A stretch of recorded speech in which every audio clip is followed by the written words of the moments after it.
Hello बच्चों, देखिए यहाँ पे क्वेश्चन दिया गया है। क्वेश्चन आपसे बोल रहा है a thermally insulated chamber of volume 2V0 is divided by a frictionless piston of area S into two equal parts A and B.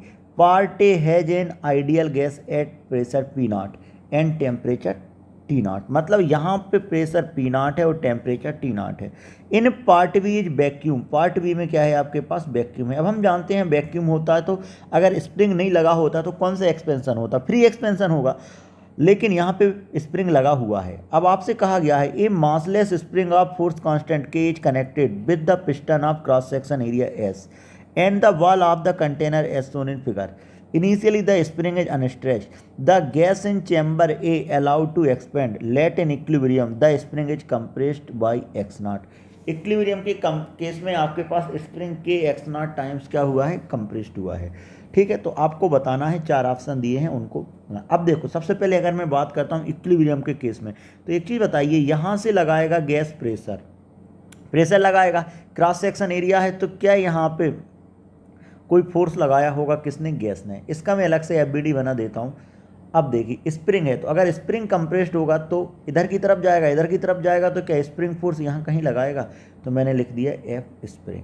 Clear. अब एफ स्प्रिंग का वैल्यू इक्विलिब्रियम के केस में कितना गया, के एक्स नॉट। अगर gas ने जो pressure लगाया है वो प्रेशर कितना लिख सकता हूँ मैं, पी इंटू एस, जहाँ एस क्या है आपके पास, प्रेशर लगाया P, cross section area S, तो मैं डायरेक्ट फोर्स लिख सकता हूँ। तो अगर इक्विलिब्रियम के केस में तो अपन क्या लिख सकते हैं, एट इक्विलिब्रियम के केस में हमारे पास आ गया K x naught equal to P S के बराबर आ गया। तो अपन क्या लिखेंगे, P equal to K x naught by S. ठीक है। अब देखो, आपसे क्वेश्चन में कहा गया है सिंस थर्मली इंसुलेटेड, मैं किसकी बात कर रहा हूँ, थर्मली इंसुलेटेड कंटेनर है। ठीक है, तो डेल्टा क्यू, थर्मली इंसुलेटेड मतलब क्या, नेट हीट का फ्लो नहीं होगा, मतलब नेट हीट डेल्टा क्यू किसके बराबर आ गया, जीरो के बराबर आ गया। क्लियर है। तो पहला अगर मैं बात करता हूँ final pressure of the gas, तो ऑप्शन ए तो मेरे पास ऑलरेडी करेक्ट हो गया, P equal to K x naught by S. अब मैं बात कर रहा हूँ work done by the gas.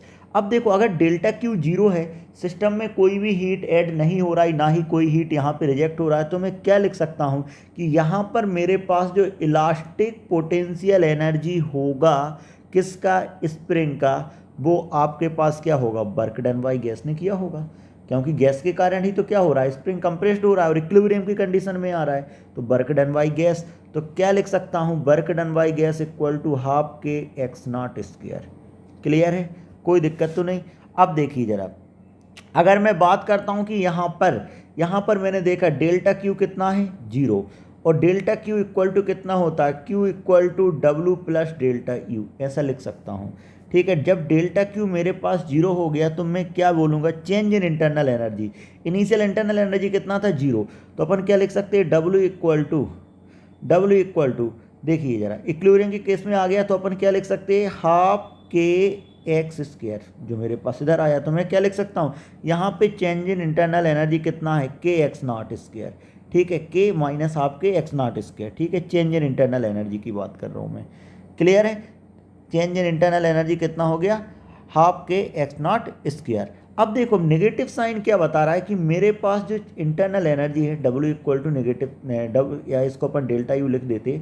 यहाँ पे मैंने क्या देखा कि इंटरनल एनर्जी क्या हो रहा है, डिक्रीज हो रहा है। इंटरनल एनर्जी क्या हो रहा है, डिक्रीज हो रहा है। इंटरनल एनर्जी डिक्रीज हो रहा है, और हम जानते हैं इंटरनल एनर्जी और डेल्टा यू में फार्मूला होता है F by two n R delta T. ठीक है, तो अगर इंटरनल एनर्जी डिक्रीज हो रहा है मतलब डेल्टा टी क्या हो रहा है, डिक्रीज हो रहा है, तो क्या बोलेंगे, टेम्परेचर ऑफ द गैस क्या हो रहा है, डिक्रीज हो रहा है। तो इस क्वेश्चन का ए, बी, सी एंड डी चारों ऑप्शन करेक्ट हैं। Hope you understand the solution. Thank you.